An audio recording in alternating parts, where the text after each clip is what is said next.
welcome back to the Yes We Can podcast. This morning, I have a friend of mine, a fellow widow, Jenni Winterhoff, on to talk with us about her journey to widowhood and what she's doing now with her pain. So thank you for coming on, Jenni.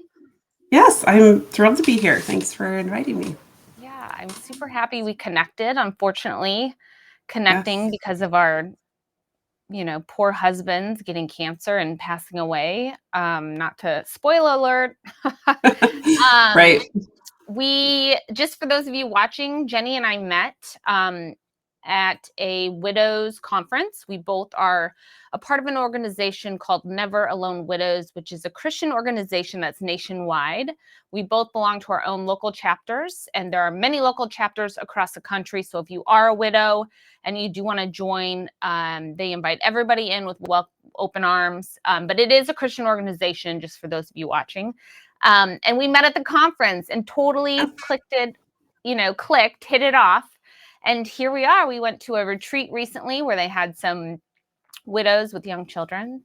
So we got to spend more time together there. So thanks again for coming on, Jenni. And I'd love for you to share with everybody who you are, where you live, and a little bit about your husband and how you guys met. Just a little background info. Sure. Oh, I'm always, it's one of the easiest things I could do is share our story. So I'm Iowa, born and raised farm girl. I moved to Cedar Rapids, Iowa. I grew up in a town about 2,000 people, but I moved to Cedar Rapids, which is a pretty big city, but it's kind of a big small town compared to other cities in the the United States. But I met my husband here. I'm a nurse. I work at Mercy Medical Center. I've been there 27 years. I started when I was 4. I just, You were a child when you started. No, I was 19. And and then my husband came here. He's also from Western Iowa. Came here to work at there's a big company here called Rockwell Collins, now Collins Aerospace, and they do some both commercial and military sort of government work. And he's an engineer, and I met him here in Cedar Rapids, and we were married in 2009 and had 2 beautiful children. My daughter Brenna is now 13 and a half, and my son is 12, just turned 12. And in 2001, March, right in the height of COVID,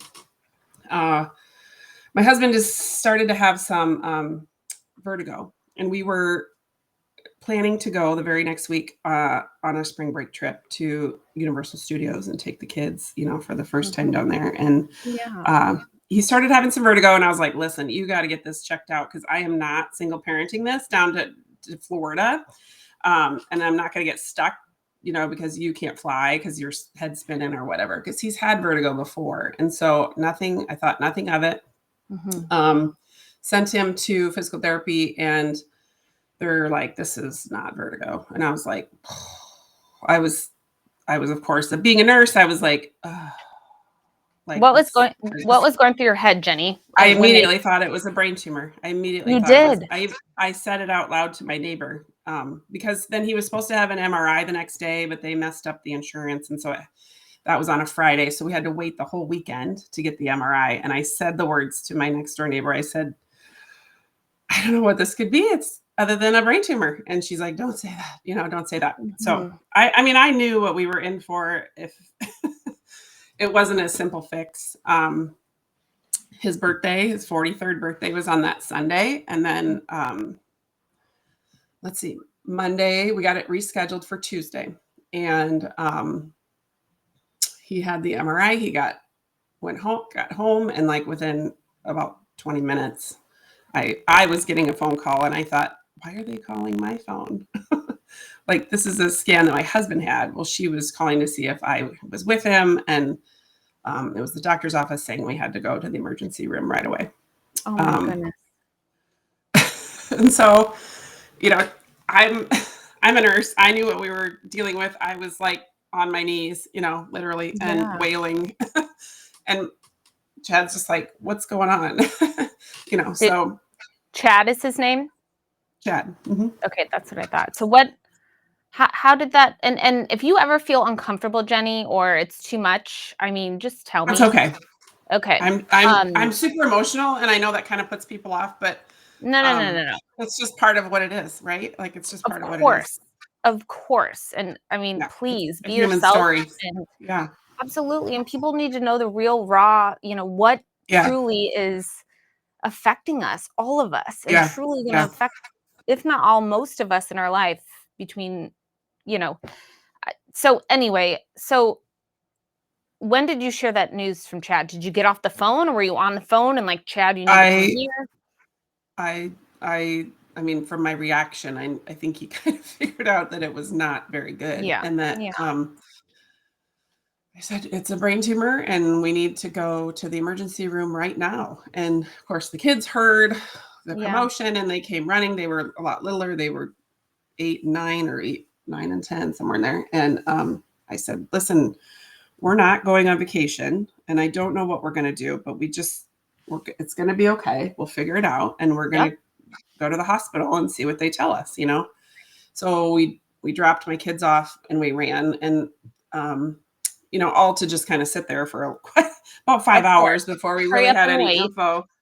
And it was like a rush because the tumor there was so much swelling for him in particular that it was shifting his brain over the midline onto the other side of his brain. And surprisingly, it's like he drove himself home, from the MRI. Like, he was fully functional except for maybe some dizziness.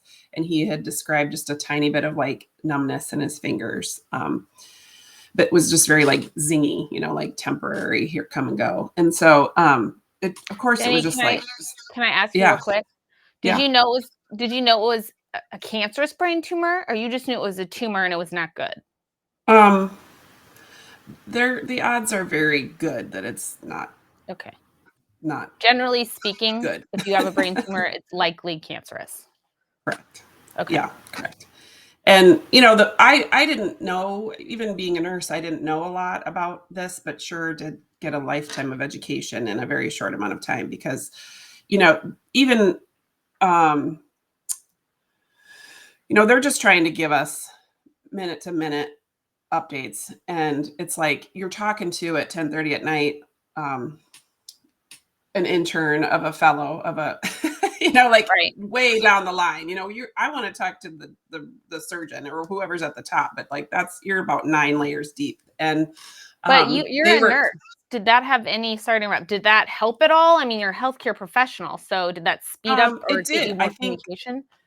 I think ultimately it helped me advocate. Like, I'm for sure like asking the questions, and I'm being very like, I need to know, like, you need to not dance around it. And I don't want like the maybes, and like, I need to know what we're dealing with. Like, that's kind of where I was coming from. And I mean, I really don't know what, I think Chad was like really leaning on me at that moment, just to like get to the bottom of like, what are we dealing with? How can we move forward? But they told us that we were going to do a biopsy just to figure out what it was. That's what we were told. So we thought the next day when he went into surgery, he was going in for a biopsy, which was like a 2-hour surgery. And they were in there for over 6.5 hours. And I was like, what is happening? And all along the surgeon knew, no, we're taking this out. We're getting rid of it. Like, this is GBM. And even though we didn't have any like, real testing or anything, but he knew, like, way at the top of the line, he knew. And GBM, can we clarify for the listeners? Yep. So GBM is glioblastoma multiforme. It's the most common type and most aggressive type of malignant brain cancer. It almost always is found at stage 4, like end stage. And it's miserable. It is. Later we would learn that it's an entire brain disease. Our doctor would tell it. So even though you have a tumor and you could go in and maybe like cut that out, the nature by which it grows is it's like fingerlings sort of, and there's no like clean tumor that you can just like go in it. You're taking healthy brain tissue with cancer tissue. And where his was deep enough that it was very close to the MCA, which is the artery the main artery that feeds blood to the brain. And our surgeon said, had he got as aggressive as he could, because he wanted to give him the best chance. Because had he gotten any more aggressive, he could have given him a stroke, which was a very high risk. And then, he wouldn't have been able to recover from that. So, and at the time he's like, I don't know what we're going to deal with. He has to wake up from surgery. We have to see that we haven't caused permanent damage. And, it's just like, oh my gosh, it's a nightmare. It is a nightmare. And all of this during COVID, where I can only be in the room for 2 hours at a time. I can't be there when doctors are coming through because of the limitations they had on visitors. And, I'm sitting in a room listening to what the surgeon says by myself. Yeah. And it's like, those are not the times, like you need somebody else there listening, to hear the things that he's saying. So it just was horrible. We did the best we could. He woke up. He was like, well, we're going to treat this. We're going to, beat this. We're going to, your husband, Chad was saying this. Okay. Yes.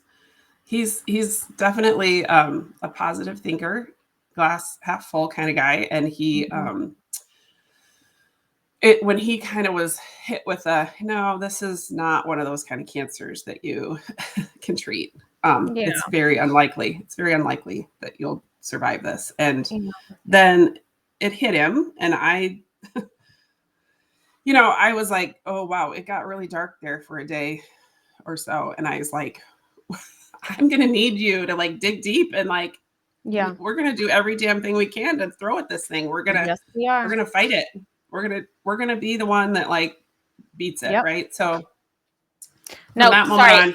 A couple questions here. I'm sorry to keep stopping you. I've heard this story, but I just, for the listeners to truly understand and grasp the severity of this, first of all, glioblastoma is on the rise, correct? I feel like I'm hearing about glioblastoma all the time. Yeah. But my real question is your children. What you dropped them off at your parents' house? Where were they during all of this? And then how did you communicate this? I immediately called my next door neighbor. She's the one I was talking to earlier. She did not pick up the phone, but she was just, just not sitting on her phone. And so then we called my neighbor at the end of the street. She was their daycare provider kind of after school. And when they were really little, she just lives a few houses down. And I said, I'm dropping the kids and I'll explain later. I have to go and we're going to the hospital and we'll call you later. And then on the way to the hospital, we called Chad's brother, who lives about 15 miles or whatever away. And we kind of explained a little bit more that this is what we've got. And the kids are at the neighbor's house. You'll have to go get them. And, it was right at dinner time. It was 5 p.m., 5:30. And so everybody just kind of dropped and ran. We told the kids everything from the beginning. Like, we're like, Daddy has a brain cancer. And like, we don't know what we're dealing with. We don't know. I don't know. There's a lot of people that don't survive this, but we're going to do everything we can. And that's what we know. Like, they couldn't come and see him in the hospital, which was another whole thing. They did get to come see him when he got out of the main hospital where he had his surgery. We went to inpatient rehab at my place of work, which was great because by then he had turned a corner of his mindset.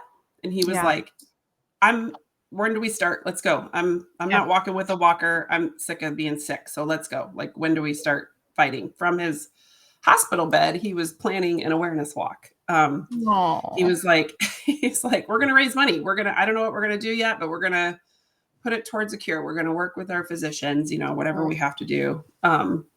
And Chad's background, can you explain what his background is? Because this is all going to come and make sense, towards the end of this podcast. But go ahead and share his background. So Chad never really could ever really tell me what he did because he worked on the government side of Collins Aerospace, and like literally his customers were the Air Force, and like he worked with generals and went to the Pentagon and Air Force bases and places all around the United States. So I don't exactly know what he did, but he worked on different groups. He was in mission systems at the end of his life. But he worked on soldier systems. He worked on smart bombs. He worked on lots of things that go into airplanes, basically GPS and like imagine in the movies where you're so far away and you have a target and you need to send a smart bomb to like drop on a place. Like they built that and put it into. So he was an engineer. He was a pretty high level thinker. Like, yeah, he was an engineer and he was brilliant in that realm. And he never really he could tell me only where he was going, but I was the only one that could know. And, while he was working on projects. So he had a very high level clearance, and it was a cool job. He loved what he did. He loved the challenge, which honestly, prepared him for this because he was always of the mindset, what's the hard problem, like let's break it down and start solving pieces of it, which is exactly what he did. One of the first things that we did was meet with our medical oncologist, our bus driver. His name was Dr. Varun Munga. He was at the University of Iowa, and currently he's at the University of California, San Francisco. So he's still practicing, but he was amazing and really was a good leader and like collaborator. He put Chad, which I don't think is common. He put him in touch with a research team at the University of Iowa who was doing some groundbreaking research, and thought, why don't you have a conversation, see if there's anything you can add, which turned out to be a huge step forward for us. Yeah. So and real quick, I want to ask, just because my experience obviously is very different than yours, but what was his mental state? So he's thinking, I can do this, but as far as, I mean, has he had surgery? Is there chemo, radiation? Is he hospitalized? Like what is he able to eat? All that. And then the next question is how your kids' reactions have been, like how they kind of proceeded from that with that information. Yeah, he was kind of go-getter mentality. I was super proud of him. I don't know that I could have, if the roles were reversed. I don't know. I just think about that sometimes. But he was like world domination. That's what I'm going to do, right? Like I'm going to conquer this. I'm going to recover. I'm going to get better. And that's exactly what he did. He kind of blew through his rehab. He got home, immediately started the treatment, which is a standardized treatment for everybody, for the most part, unless you enter a clinical trial, right off the bat. What's available for treatment is kind of poor, but it's all we got. So we do it, right? And it's the same thing with pancreatic cancer. Right. And our alternative was that we're just going to move our whole entire lives tomorrow to another city and enter a clinical trial. And I was like, I can't even wrap my mind around that. So yes, let's get to work on treating it with what we can do. So because it's a brain tumor, we have the blood-brain barrier working against us. So that's like a protective membrane of your brain that keeps things from like viruses and things to getting on your blood to the brain.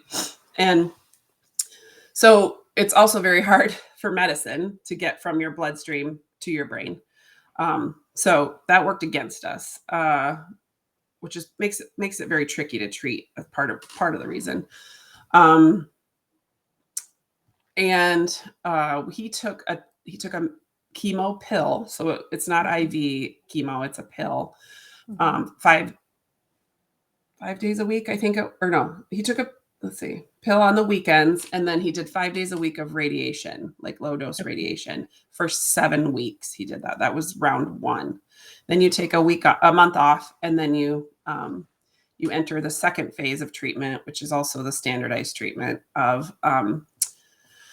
7 days of chemo on and 21 days off for 6 months. You do that for 6 months, which got to be tough towards the end. He was really nauseated by the chemo by the end of it.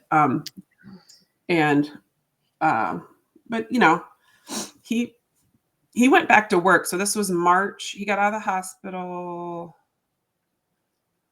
the very end of March. We went and saw the doctors for the first time that first week of April. He was probably back to work by June. Wow. And he was full-time, and he was I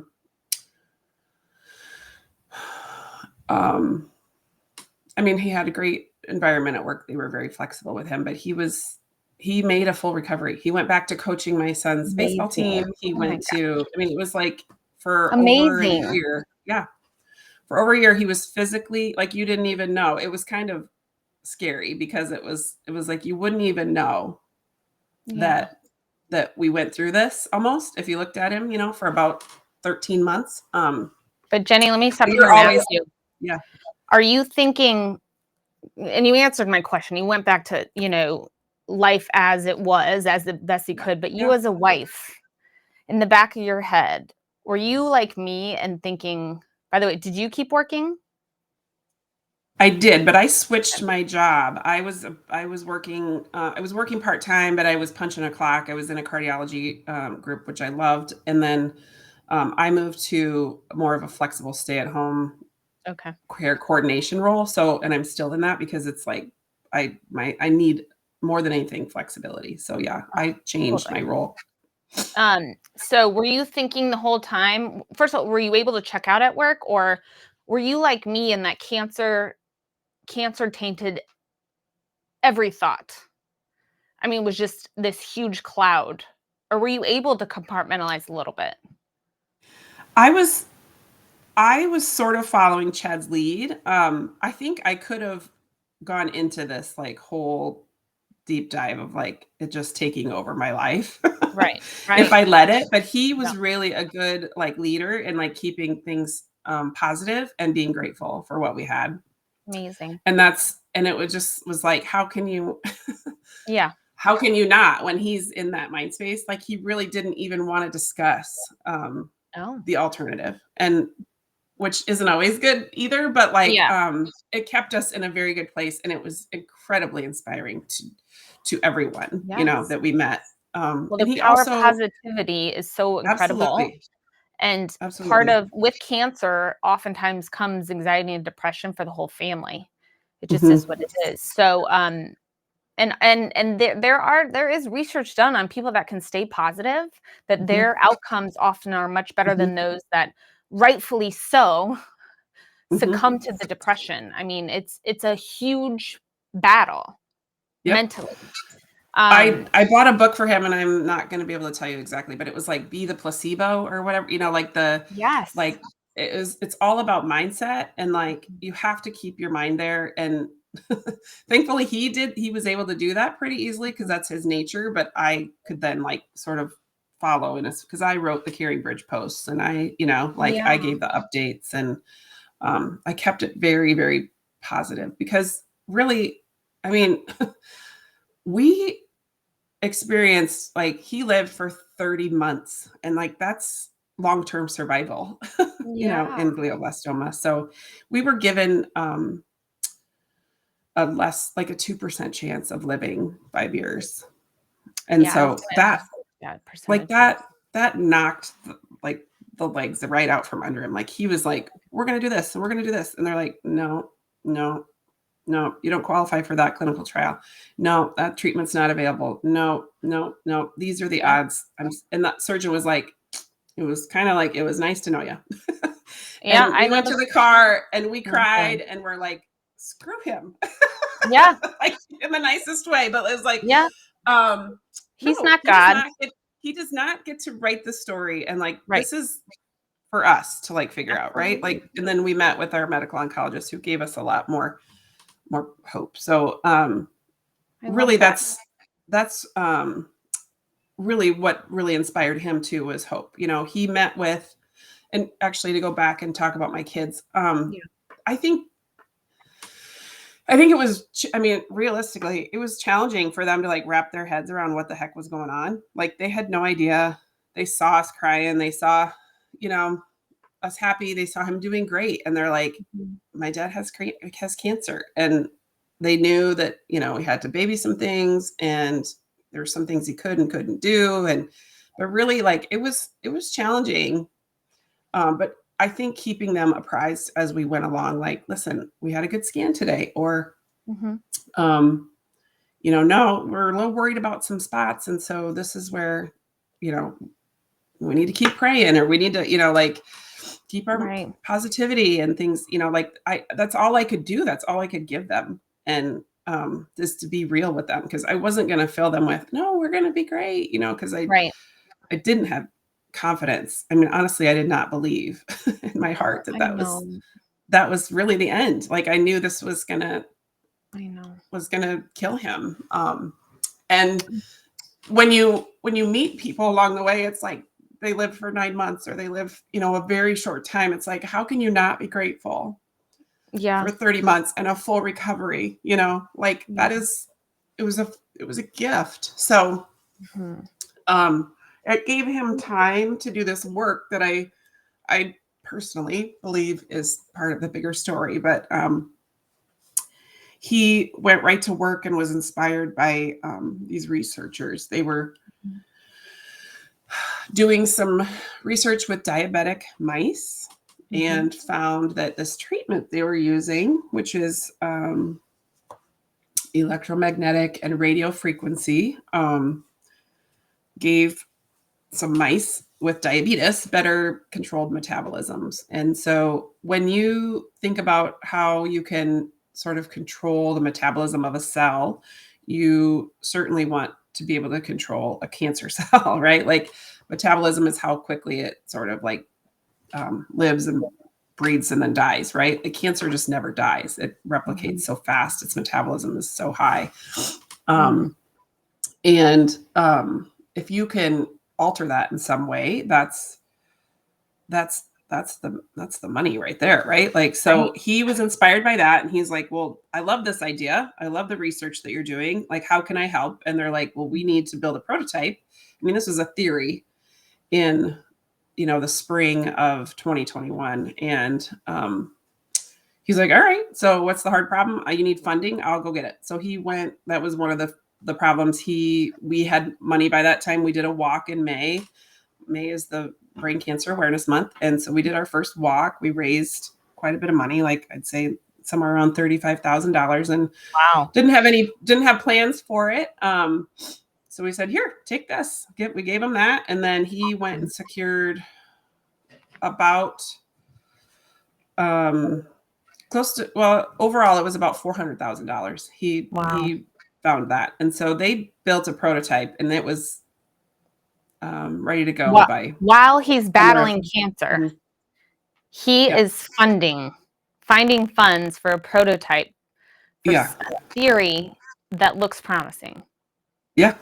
Amazing. And within a year's time, it was a real deal. It was built.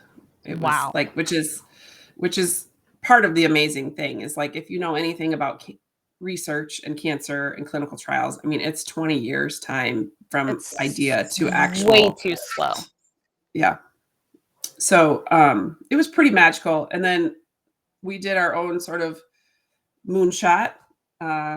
President Biden announced his moonshot to cure cancer. And so Chad had his own little mini moonshot event, or a couple of them. And so we brought on people and tried to...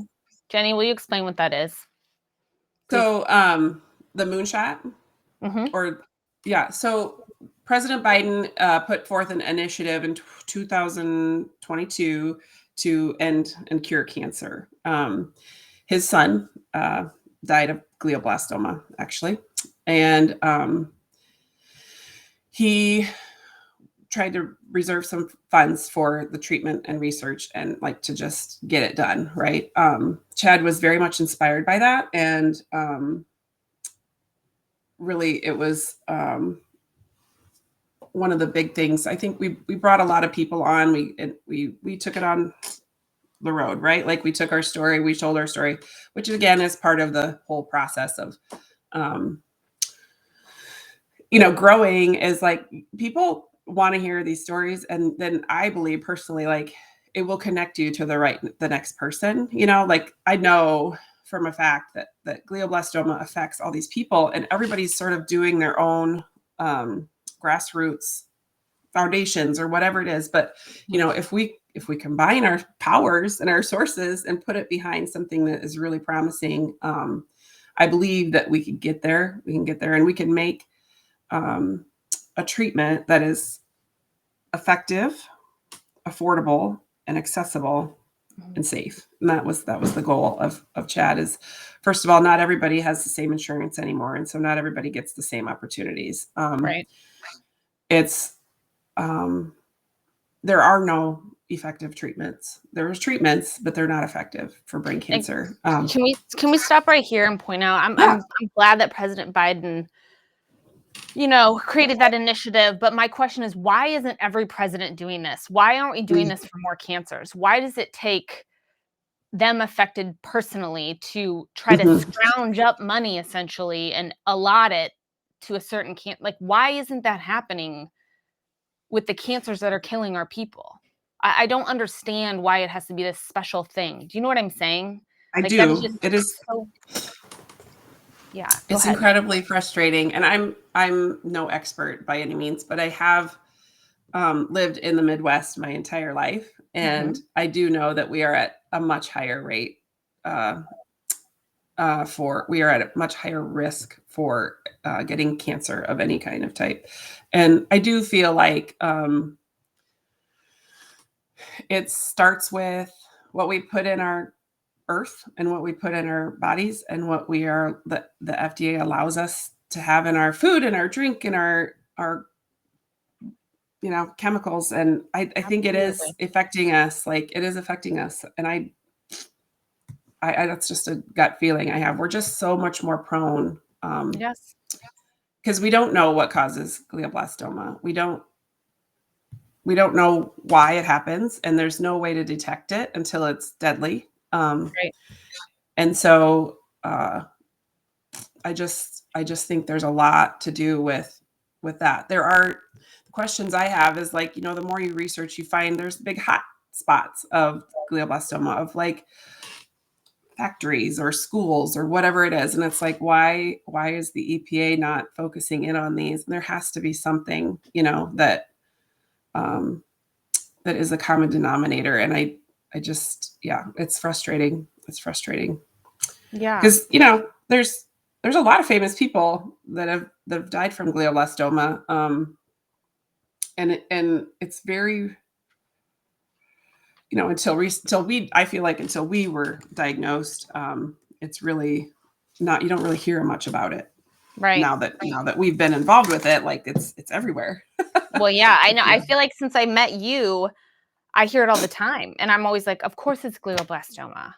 When people are, I'm like, you just hear it more and more. And again, we're in the cancer community, so of course we're going to hear it more. But it's just, it seems like everybody I talk to, it's a GI cancer, it's a brain tumor. I'm like, I don't know. It's astounding. And then as far as did y'all did genetic testing, I assume, and there was no genetic. Yes.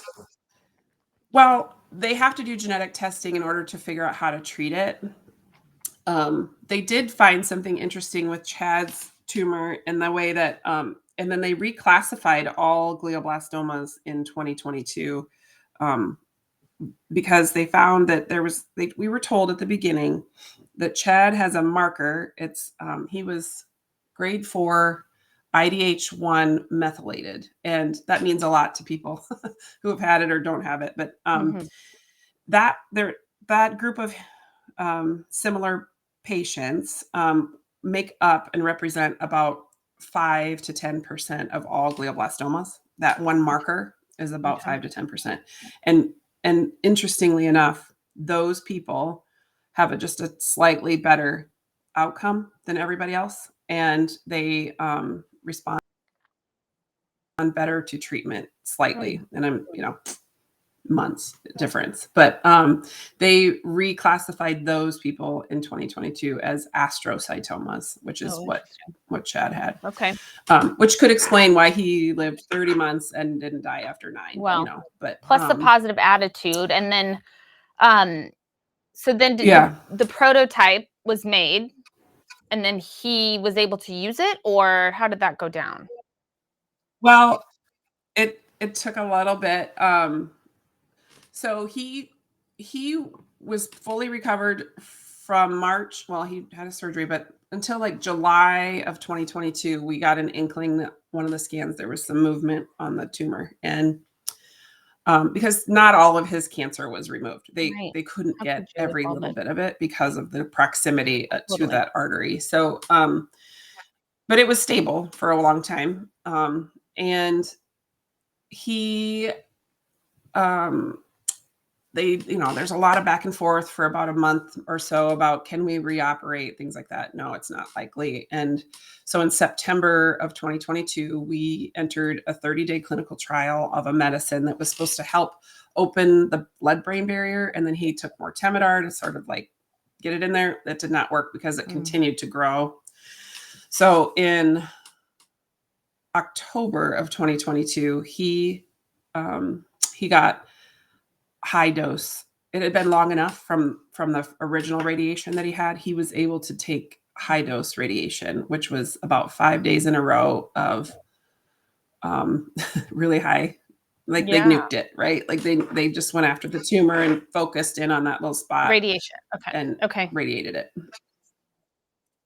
That was rough because that was tough on him. That was a bit of a recovery. He lost some function in his left side, and then it came back briefly in December, but then in January we started to lose the function again on his left side. So at that point, the prototype had been built and nobody was using it, and we were, they were trying to jump through FDA hoops. What they learned is that to get a medicine pushed through FDA is a completely different process than a device. And it's a lot more complicated. They have to prove out a lot of safety things, which naturally that makes sense. But it just was like, where is it? Why can't anybody be using this thing? That's so frustrating. So frustrating. And so our doctor surprised us close to Thanksgiving that year and said that he put in an application for a compassionate use case for Chad to use the at that point they were calling it the Golden Halo. That was a name that Chad came up with.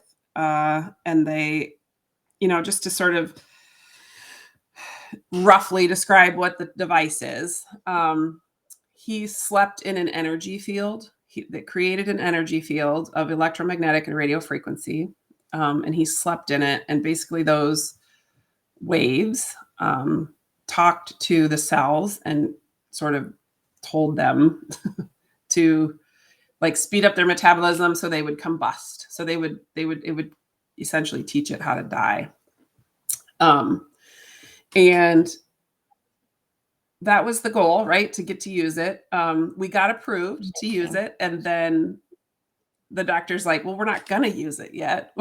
We're still using Keytruda. Which is what Kyle was on. To be clear, Keytruda is not approved for brain cancer. It's approved for 13 other cancers, but brain cancer is not one of them. However, some patients who have this astrocytoma have lived longer term using it. So just that small subsect of patients have had some success. And, you could say that he was more stable for a little while because of the radiation he had, or, like whatever. But the doctor was like, we're going to save it, where we want to use it as our like last hope, and Chad's perspective was, I want to meet this thing on my terms. I don't want to lose so much function now that I can't come back from it, And I see that my scan in January is somewhat stable,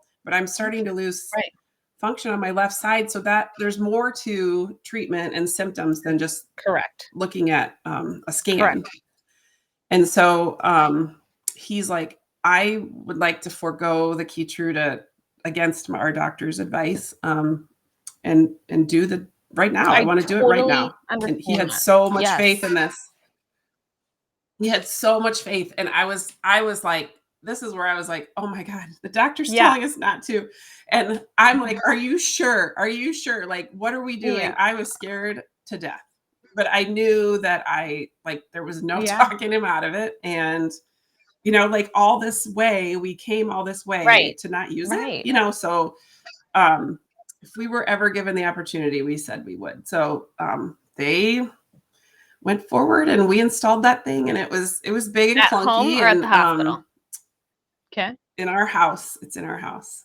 So he could sleep in a bed and be in this energy field. And it was bizarre. It was a little bit of a learning curve, but you know, what a great opportunity. And to see this thing all the way through, and to have him be the first one, which was, you know, just like, I mean, how do you even explain it? It's like, it's so much bigger, like, right? But it's like out of your hands, and it had to be this way. So it had to be him. He was the missing link to make this thing possible. And it just, like, the story goes on and on. And so it's just incredible. And even though we never really got a doctor who said that it worked, I shared with you the scan that we had on comparing our scan from October of 2022 with the one in May of 2023, after he'd used it for roughly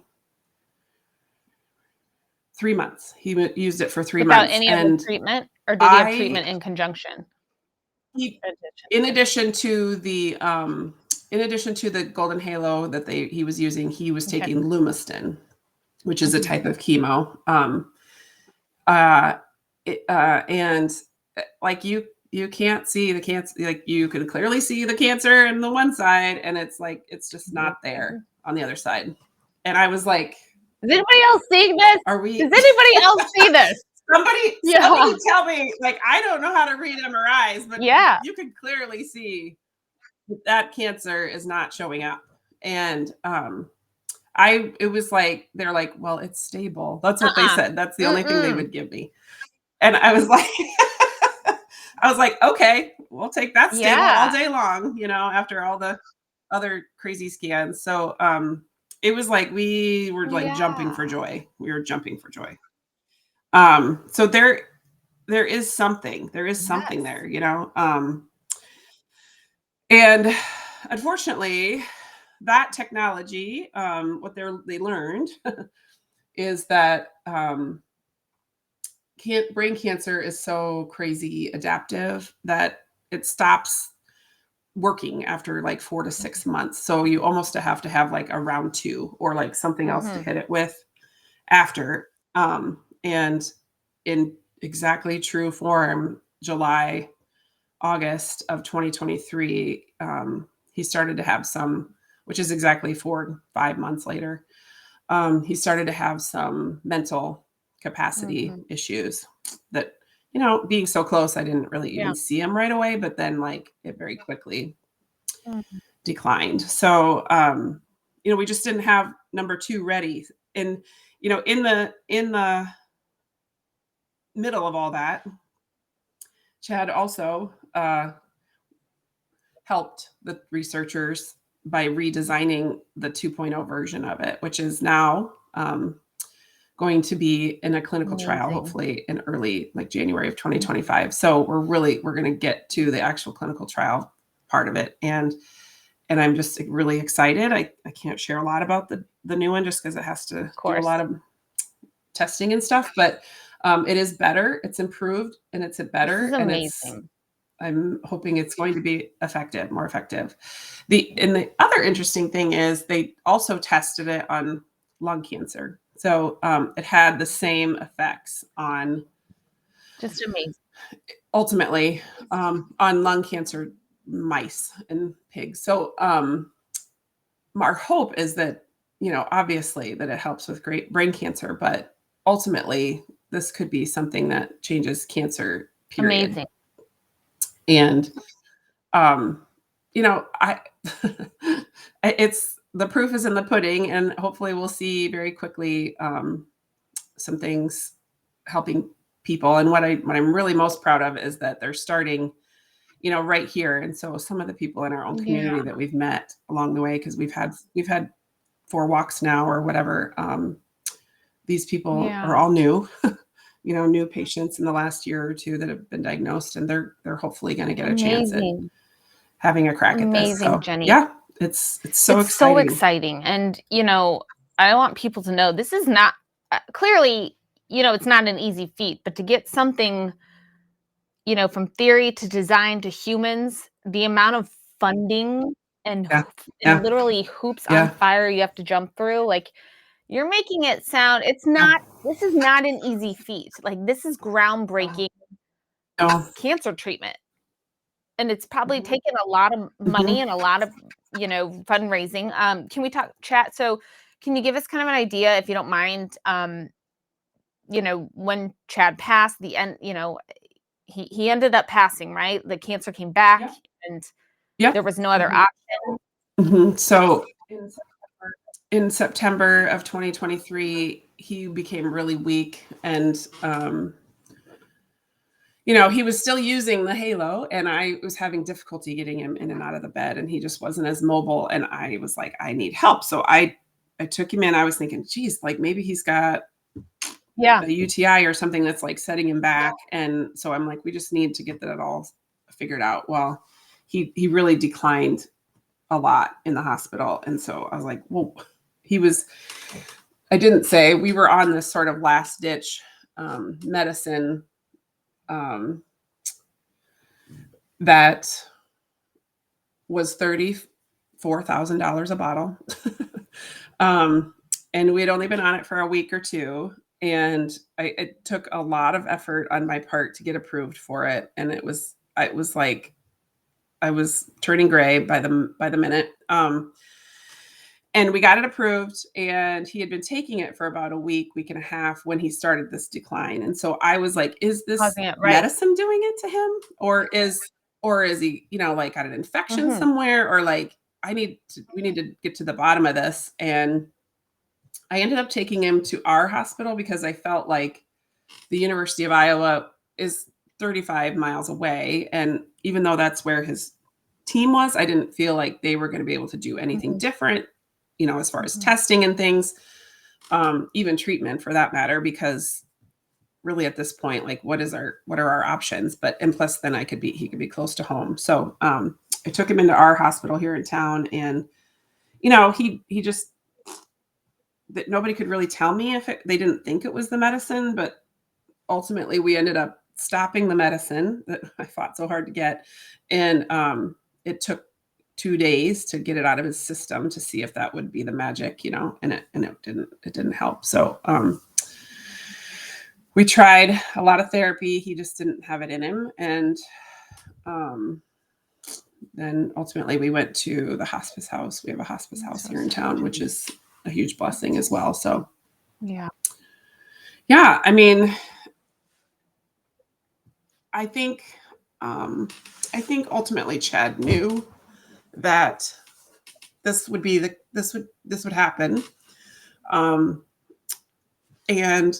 that didn't ever stop him, which makes me so proud, right? Like it didn't ever stop him from fighting for the next guy, and, you know, planting the trees for the other people. He always said, you know, plant the trees, even though, you know, you're not going to stand in the shade, you know? Yeah. But that's what it took, you know, because obviously he learned very early on that, again, this was much bigger than him. And his goal was to save 1 million lives from cancer by the year 2030. And like, if this works, like I can't imagine how that wouldn't work, you know, like how that wouldn't be possible. And so just to think about that is just mind-boggling. It's amazing. It's amazing, Jenni, what you and your family have gone through. And I mean, just truly a gift from God, as horrendous as that sounds, It is. it is, and now, I Mhm. mean, what are you guys doing now? Like, how is life now for Jenni and the kids? And I know you and I have Oh, go ahead. Yeah, and you and I have talked personally, but yeah, no, so people can really realize and humanize these yeah, things that are it's happening. it's busy. Like, it's crazy. My kids are now in 8th grade and 6th grade, and so, like, full on kids sports and activities, and, I'm still trying to heal and get through the grieving Yeah, process and live. Like, it's survival absolutely. every day, like for Yep. dinner and giving rides. And,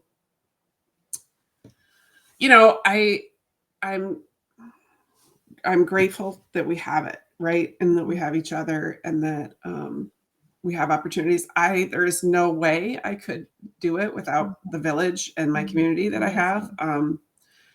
They're incredible, family and friends, and just people that I see at Target that I haven't Yeah. seen in 3 years. They're like, "How have you been? Seriously, if you ever need a ride for the Amazing. kids, you tell me." And it's like, I'm never gonna call you, but Yeah, I I so much know. appreciate I that. know.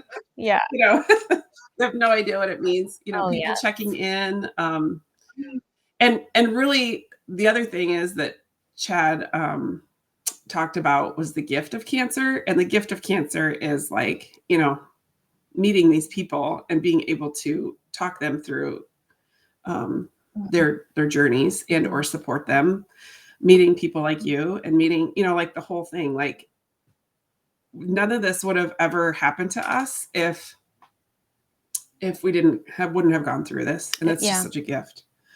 And so I ironically,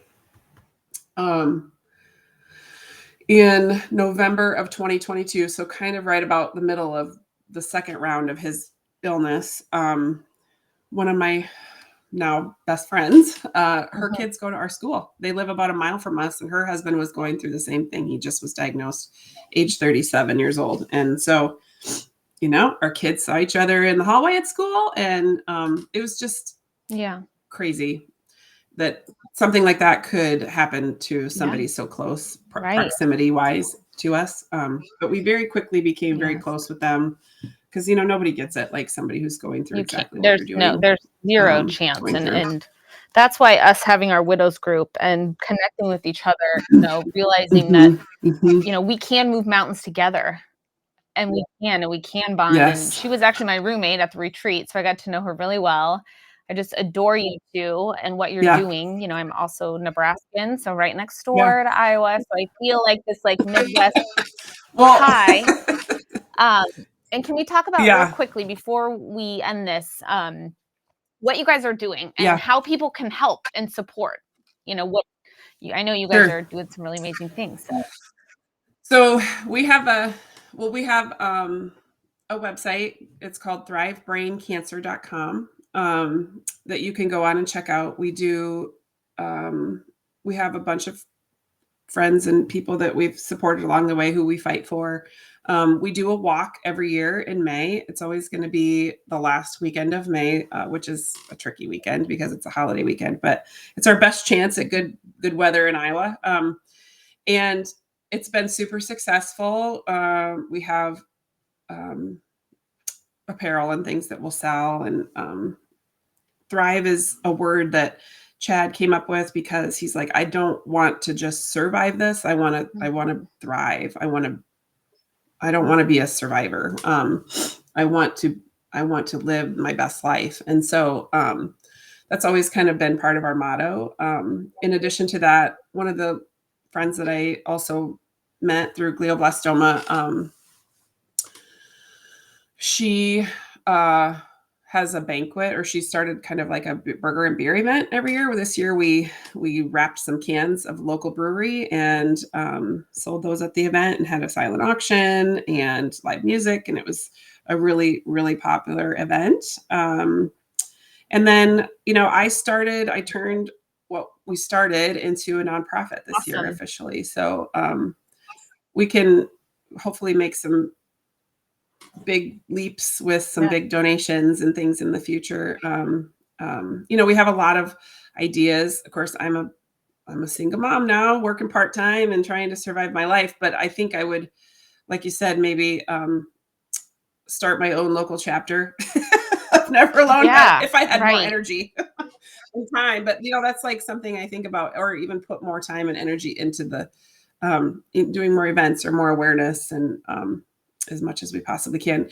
Really, our goal with our nonprofit is to support this research and any research that looks promising. And this just happens to be in our backyard, and we're super excited about it and want to see it succeed. And then really support other families where we can. We hear about new people being diagnosed or passing away almost every day. So anybody that has anything to do with glioblastoma, contact Jenni, go to her website.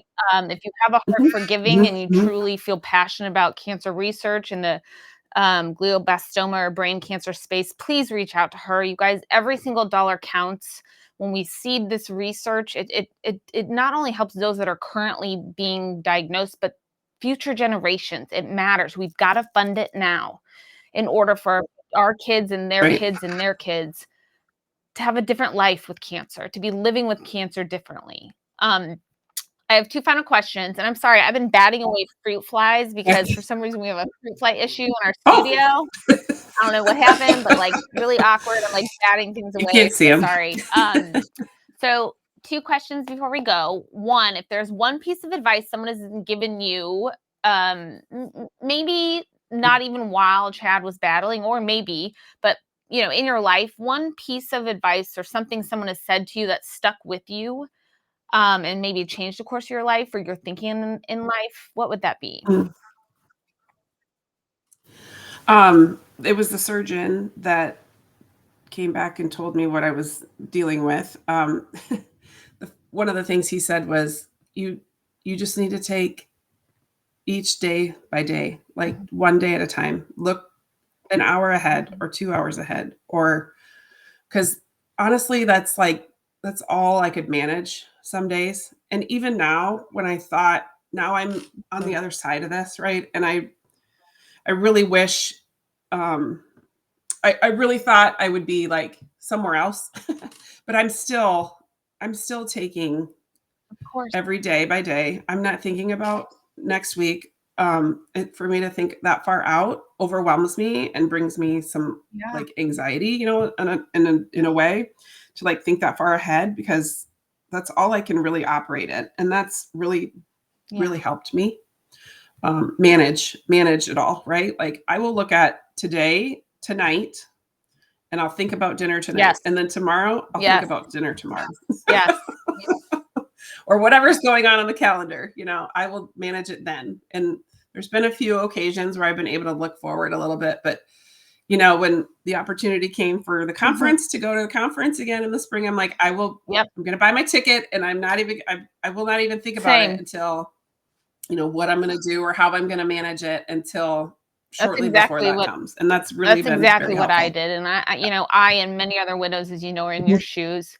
Grief is not a linear line. It's all over the place. And when it's your spouse, your loved one, your partner, there are lonely days, there's lonely hours, there's lonely, it's very isolating, which is why us being together, spending that time together and sharing our experiences, for those of you listening, it's so powerful. And when I met Jenni, I knew there was something about her, because we met in a breakout, like really officially got to sit down, and I'm like, holy cow, like I thought I was like really trying to get stuff done. I'm like, these people are like, this woman is moving mountains. These two are moving mountains. And so I'm like, we have got to come together to create more awareness and more funding, because it freaking matters. And you guys are doing that in Iowa. And then it is about the connections. It's about the connections, because like your people could eventually connect with my, like you said, like the medicine that you're working on and the device that we're working on, like these things could ultimately be the answer. Yeah, I know. I need to send this podcast and all those contacts to Dr. Lim again. Okay, to wrap it up, one piece of information or piece of advice, I should say, something you want to say to the audience, want them to take home or take out of our podcast for today? Sure. I want them to know that my husband has lit a fire, right? Like he lit a fire and I'm just carrying the torch. But the cure for cancer, that we are on the front line of the cure for cancer. And this is something that can be a reality in our lifetime. And I'm not just talking about brain cancer, we're talking about cancer. And, I'm super excited that it's happening right here in the state of Iowa.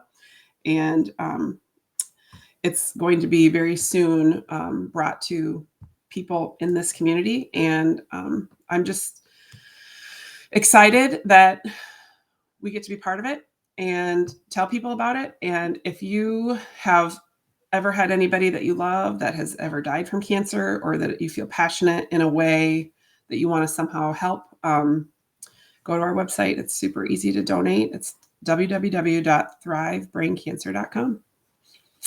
Amazing. Thank you so much, Jenni. I appreciate you sharing your story. I appreciate your friendship and your go get itness. We are not done yet. We're not finished. No. In honor of Kyle and Chad and all those, that have passed. Absolutely. I cannot thank you enough. We'll be in touch soon. Okay. Thank you for all of those of you who have listened today. Please like, share, comment, go to Jenni's website. We enjoy having you. Hope to see you again soon. All right. Thank you. Bye.